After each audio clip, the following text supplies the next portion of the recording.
Hi everyone! By now, you should all have received your numeracy kits. There are two varieties, one that was district created and one created by Spectrum. They each contain the same elements and are meant to be used in a single classroom.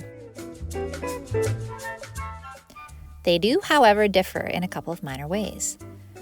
First, the dice in one kit are slightly larger and different colors than the dice in the other kit. You should have 60 dice in total. If you only have 30, we've been promised by Spectrum that more are on the way. You may also have 5 decks of cards instead of the intended 10 decks.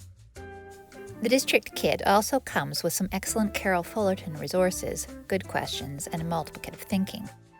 These are for everyone on staff to share.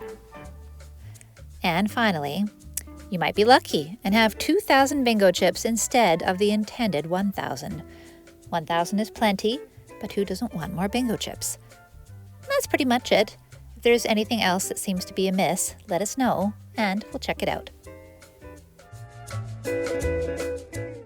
So, here is my recommendation for getting started. Let's put those bingo chips to use.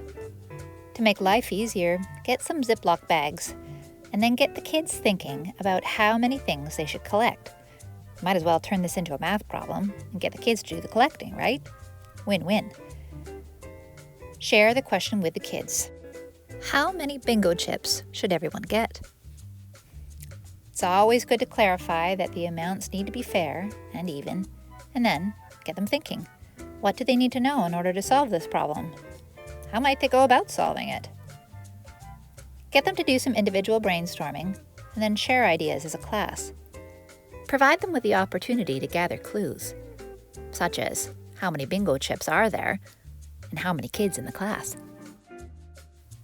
Once you're done, you may want to try this handy little warm-up routine.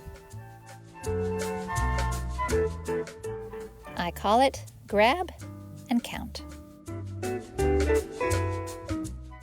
Step 1, decide on the value of the colored chips. You can do this as a group or individually, and this, by the way, is a good moment for differentiation. The chips can simply be counted in a one-to-one manner if needed, or you can assign values for the chips. Perhaps they'll all be worth 5 points. Or, like you see here, you can assign a different value for each color. It's up to you. Next, each student should take a small random amount from the bag, sort them, and determine the total value of each color. The question is, how did they approach it? Did they add, multiply, skip count? This is a great opportunity for them to see the utility of knowing multiplication. The class should definitely share ideas, and it's always great if the kids have a second opportunity, at the very least, to try again and use a strategy that seemed interesting to them.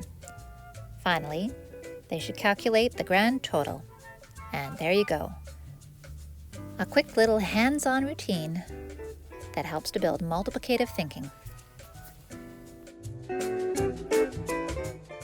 If you have questions, perhaps you would like extensions for early finishers or the next idea for using these lovely chippies or the other amazing materials in your kit, why not join the numeracy sharing team? I'm going to hold weekly office hours on Tuesday after school on Teams from 3 to 3:30. At the 3:15 mark, I'll share a new idea. Don't worry if you are busy and can't make it. There is no obligation. It's only there for you if needed. If this sounds good to you, email me and I'll add you to the team. Take care, everyone.